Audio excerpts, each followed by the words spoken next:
Bueno, hoy vamos a meternos de lleno en un libro que es casi una leyenda, ¿no? Piense y hágase rico de Napoleon Hill. Tenemos un montón de material sobre él, extractos, notas, y la premisa es que es fascinante. Hill se pasó más de 20 años investigando a las 500 personas más exitosas de su época. Sí, desde Henry Ford a Thomas Edison. Y todo empezó por un desafío que le lanzó el magnate Andrew Carnegie. Exacto, la misión era como destilar una fórmula para el éxito. Y lo más curioso de todo, lo que siempre se destaca, es que Hill insistía en que ese secreto, esa fórmula, no se nombra nunca de forma explícita en el libro. O sea que no hay un capítulo que se llame El secreto es este. Para nada, es una idea que se va tejiendo, que se supone que salta a la vista cuando estás preparado para verla. Él llega a decir, y esto es literal, que quienes lo entienden se ven literalmente arrastrados hacia el éxito. Me gusta. Así que nuestro trabajo hoy es un poco hacer de detectives, ¿no? Detectives de esa filosofía. Eso es, conectar los puntos. Venga, pues vamos a ello. Por lo que veo en todas las notas, el edificio entero se construye sobre una idea muy potente, el deseo ardiente. Mm. Y se insiste mucho en que no es un simple anhelo, no es un me gustaría tener dinero, es una obsesión. Exacto. Es la diferencia fundamental entre un capricho y una necesidad vital. Y el ejemplo que pone el libro, que es paradigmático, es el de un tal Edwin C. Barnes. Sí, su obsesión era una, convertirse en socio de Thomas Edison. Fíjate, no quería trabajar para él, quería trabajar con él. Eso es, una ambición tremenda. Y las circunstancias no podían ser peores, vamos. No conocía a Edison, no tenía un duro para el tren. Nada. Y cuando por fin consigue llegar al laboratorio, su aspecto era tan lamentable que el propio Edison dijo después que parecía un vagabundo. Claro. Cualquiera le habría dicho que se fuera por donde había venido. Totalmente. Pero Edison vio algo más. Dijo, y esto es una cita, que en su expresión se transmitía que estaba decidido a conseguir lo que se había propuesto. Y esa determinación lo fue todo. Le dio un trabajo insignificante, con un sueldo de miseria, solo para que pudiera empezar. Para tener un pie dentro, como quien dice. Y el tipo se pasó años repitiéndose a sí mismo como un mantra. He venido a asociarme con Edison, y lo haré aunque me lleve el resto de la vida. O sea, no se dio ninguna otra opción. Ahí está una de las claves que se mencionan, el concepto de quemar las naves. Sí, es una idea potentísima. Barnes no semejó una puerta de atrás abierta. No pensó, bueno, si esto no funciona, me vuelvo a casa, no. Se plantó allí y en su cabeza la única salida posible era el éxito. Es una mentalidad de todo o nada, de ir all in, que se dice ahora. Totalmente. Es que si eliminas el plan B, toda tu energía, por narices, tiene que ir al plan A. Hay otra historia que lo ilustra muy bien. A ver, La de Marshall Field, el comerciante, después del gran incendio de Chicago. La ciudad, en ruinas. Pánico total. claro, todo el mundo pensando en abandonar, en darlo todo por perdido. Exacto. Pues Field se planta delante de los restos humeantes de su tienda, señala las cenizas y dice: en este mismo sitio construiré la tienda más grande del mundo. No importa las veces que pueda quemarse. Brutal. Eso es quemar las naves. Cuando todos los demás ven un final, él ve un solar para construir algo más grande. Ahí está la clave de esa mentalidad. Vale, lo entiendo. Tienes un deseo obsesivo sin plan B. Pero esto por sí solo suena un poco a receta para la frustración si no hay acción, ¿no? ¿Cómo se pasa del sueño a la realidad? Ahí es donde el libro se vuelve sorprendentemente práctico, muy metódico. Propone 6 pasos muy concretos para, como él lo llama, transmutar el deseo en dinero. Como una receta, casi. El primer paso. Tienes que fijar en tu mente la cantidad exacta de dinero que quieres. No vale decir mucho dinero. Tiene que ser una cifra. Un número concreto. Hasta el último céntimo. El segundo paso es determinar qué vas a dar a cambio de ese dinero, o sea, secarla por completo la idea de conseguir algo por nada. Nada es gratis, claro. Tienes que aportar valor, efectivamente.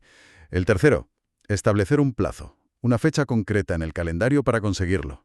El cuarto, crear un plan preciso y, ojo, empezar a actuar de inmediato, estés preparado o no, estés o no preparado. La acción es lo que pone todo en marcha. El quinto paso es escribirlo todo. La cantidad, el plazo, lo que das a cambio, el plan, ponerlo negro sobre blanco. Y luego viene el sexto, que es donde la cosa se pone un poco más intangible. Un poco más intangible, sí. Eso. El sexto paso es el motor. Consiste en leer esa declaración en voz alta 2 veces al día, por la mañana al levantarte y por la noche al acostarte. Pero no es solo leerlo, ¿verdad? No, claro. Lo importante no es la repetición mecánica. Es que mientras lo lees, tienes que verte, sentirte y creerte que ya estás en posesión de ese dinero. Tienes que generar la emoción de tenerlo ya. A esto él lo llama autosugestión. Y es fascinante, porque si lo miras con los ojos de hoy, esto que podría sonar un poco a esoterismo, en realidad conecta con ideas muy actuales, con la neuroplasticidad, con la reprogramación mental, la idea de que puedes cambiar tus patrones de pensamiento dominantes a base de repetición y emoción. Totalmente. De hecho, hoy en día se usa en terapias como la cognitivo-conductual. Hill lo explicaba de una forma muy gráfica.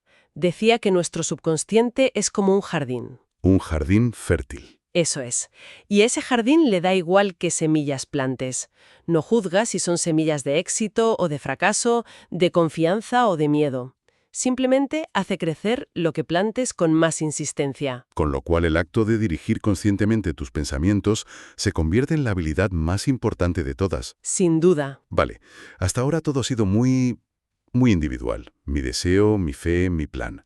Pero la realidad es que casi nadie construye un imperio solo en su habitación. Claro. ¿Cómo resuelve el libro esa necesidad de colaborar con otros? Pues aquí introduce uno de los conceptos más famosos y quizá más mal interpretados, el equipo de trabajo. O como él lo llamó, el mastermind. El mastermind, sí. La idea es sencilla. Acumular grandes fortunas requiere poder, y el poder no se consigue de forma individual. Necesitas la cooperación inteligente y organizada de otras personas. Y de nuevo lo convierte en un proceso. Alíate con la gente que necesites, acuerda una compensación justa, reúnete a menudo. Pero añade una condición que me parece dificilísima. ¿Cuál? Mantener una armonía perfecta en el grupo. Eso es casi imposible. Es lo más complejo, sí. Pero para Giles, ¿qué es lo más importante? Porque su análisis no es solo de estrategia empresarial. Él habla de una fase psíquica del mastermind. Psíquica. Sí. Afirma que cuando 2 o más mentes se unen en perfecta armonía, crean una tercera fuerza, invisible e intangible, una especie de mente colectiva. A ver, eso ya suena muy místico. ¿Hay que tomarlo literalmente o es más una metáfora del poder de la sinergia? De cómo un equipo cohesionado, sin egos, resuelve problemas imposibles para un individuo. Yo creo que se puede leer de las dos maneras. Para él seguramente era algo literal. Para nosotros, la metáfora de la sinergia es potentísima. Piensa en el ejemplo que da de Henry Ford. Sí. Ford apenas tenía estudios básicos. Y eso no le impidió construir un imperio. ¿Por qué? Porque su mastermind, su equipo, incluía a gente como Thomas Edison, Luther Burbank, Harvey Firestone. Claro, no necesitaba tener todo el conocimiento. Exacto.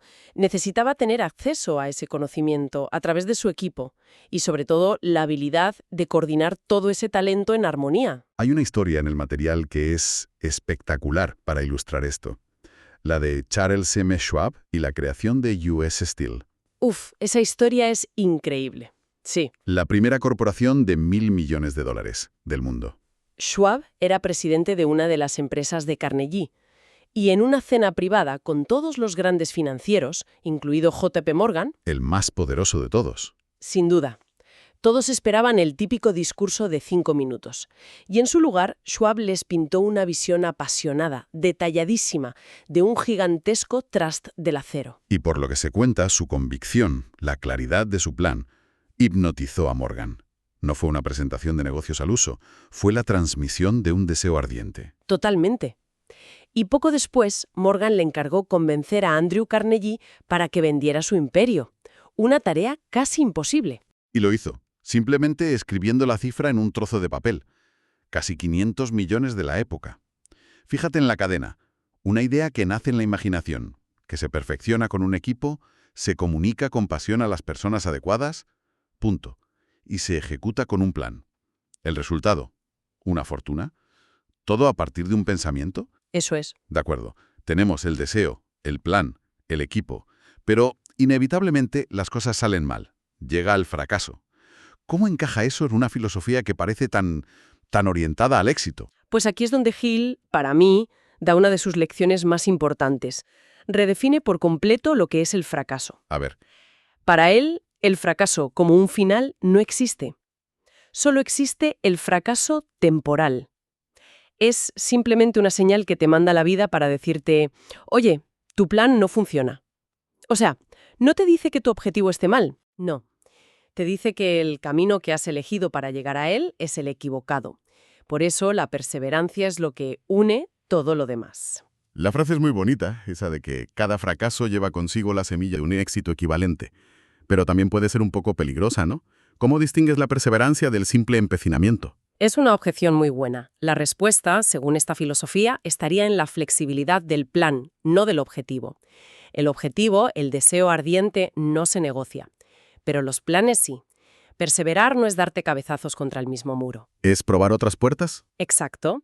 Y el ejemplo que usa es el de R. Urdarby, el de la mina de oro. Sí, esa historia es tremenda. Él y su tío encuentran una veta de oro, sacan un poco y de repente la veta desaparece. Se ponen a cavar a ciegas, se desesperan, se rinden y venden toda la maquinaria a un chatarrero por 4 duros. Y aquí viene lo bueno, aquí viene lo doloroso. El chatarrero, antes de desmontar nada, hace lo que ellos no hicieron. Llamar a un experto, a un ingeniero de minas. Claro.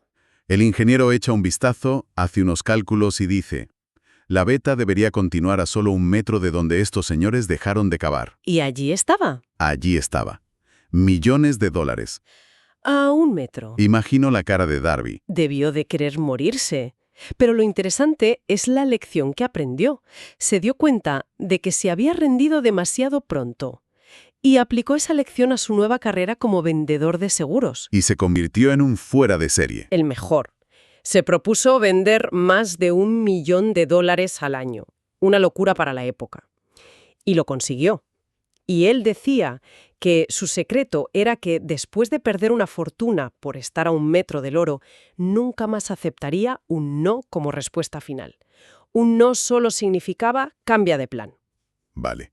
Entonces, tenemos las herramientas: deseo, fe, planificación, perseverancia. Pero, ¿qué es lo que nos frena? ¿Por qué la mayoría de la gente no las usa? Tiene que haber un obstáculo clave. Lo hay.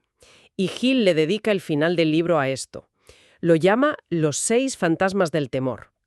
Sostiene que antes de poder aplicar nada de esto, tienes que limpiar la mente de estos saboteadores. Los identifica como la indecisión, la duda y el temor. Y los desglosa en 6. El primero, el temor a la pobreza. El más destructivo, según él.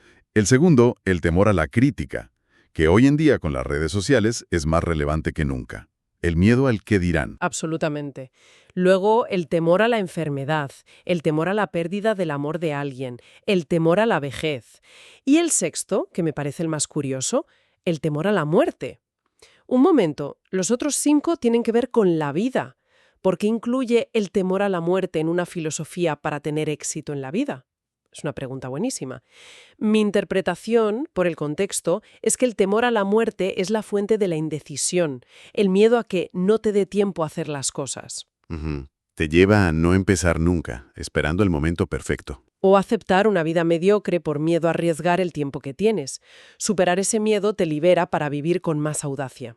Tiene todo el sentido. Para Hill, estos miedos son solo estados mentales, no son realidades, pero si no los conquistas, paralizan tu razón, destruyen tu iniciativa y hacen imposible que puedas, como él dice, exigirle riquezas a la vida. Después de todo este análisis, la gran conclusión parece ser que la riqueza en todas sus formas no es cuestión de suerte ni de trabajar duro sin un rumbo. No, Es el resultado de un estado mental muy específico. y muy cultivado. Exactamente. Es un proceso integral. Empieza como un deseo que se convierte en obsesión. Se apoya en una fe que construyes tú mismo con la autosugestión. Se transforma en acción con planes y con la ayuda de otros. Y se sostiene con una perseverancia que ve el fracaso como una lección. No es un truco de magia. Es una disciplina mental. Eso es, una disciplina mental completa. Pues para terminar, como siempre, vamos a dejar una idea en el aire, una reflexión que se desprende de todo esto. Hay una afirmación en el núcleo de esta filosofía que es, a la vez muy simple y abrumadora. Hill dice que la naturaleza nos ha dado control absoluto sobre una única cosa, nuestros pensamientos. Solo una cosa. Solo una. Todo lo demás, nuestro cuerpo, el dinero, la opinión de la gente, puede verse afectado por fuerzas externas. Pero el control de nuestra mente es, en teoría, total. ¿Y si todo lo que la humanidad ha creado, desde una lanza de sílex a un rascacielos, empezó como un simple impulso de pensamiento? La pregunta que queda flotando es inevitable. Si esa premisa es cierta, si de verdad tenemos control absoluto sobre la única fuerza creadora que existe, que es el pensamiento, entonces ¿cuáles son los verdaderos límites de lo que podemos llegar a ser?